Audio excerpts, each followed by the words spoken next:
ഒരിടത്ത് ഒരു ചെറിയ ഗ്രാമമുണ്ടായിരുന്നു. ആ ഗ്രാമത്തിൽ കേശവൻ എന്നൊരു മരം വെട്ടുകാരൻ ജീവിച്ചിരുന്നു. വളരെ ദരിദ്രനായിരുന്നു കേശവൻ, പക്ഷേ മനസ്സാക്ഷി വളരെ സമ്പന്നമായിരുന്നു. പതിവ് പോലെ ഒരു ദിവസം കേശവൻ നദിക്കരയിൽ മരം വെട്ടാൻ പോയി. മരം വെട്ടുന്നതിനിടയിൽ അവന്റെ കോടാലി വെള്ളത്തിലേക്ക് വീണു. കേശവൻ കരയാൻ തുടങ്ങി. അപ്പോൾ നദിയിൽ നിന്ന് ഒരു ജലദേവത പ്രത്യക്ഷപ്പെട്ടു.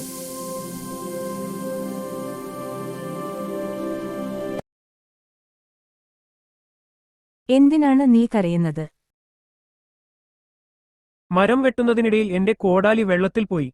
അപ്പോൾ ജലദേവത നദിയിലേക്ക് പോയിട്ട് ഒരു സ്വർണ്ണ കോടാലിയുമായി തിരിച്ചുവന്നു. എന്നിട്ട് കേശവനോട് ചോദിച്ചു, ഇതാണോ നിന്റെ കോടാലി?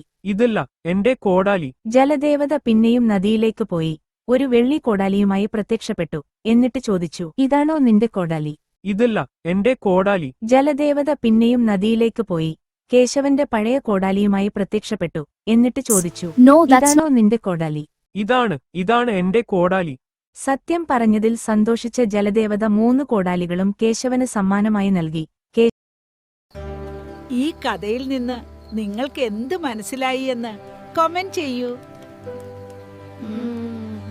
എന്റെ കുഞ്ഞുങ്ങളെ, ഈ കഥ നിങ്ങളുടെയൊക്കെ ഹൃദയത്തെ ഒന്ന് തൊട്ടിട്ടുണ്ടെങ്കിൽ അമ്മൂമ്മയെ സന്തോഷിപ്പിക്കാൻ ഒരു ചെറിയ ലൈക്ക് കൊടുത്താൽ മതി കേട്ടോ. നല്ല കഥകൾ ഇഷ്ടപ്പെടുന്ന നിങ്ങളുടെ കൂട്ടുകാർക്കും ഇത് ഷെയർ ചെയ്ത് കൊടുക്കണേ.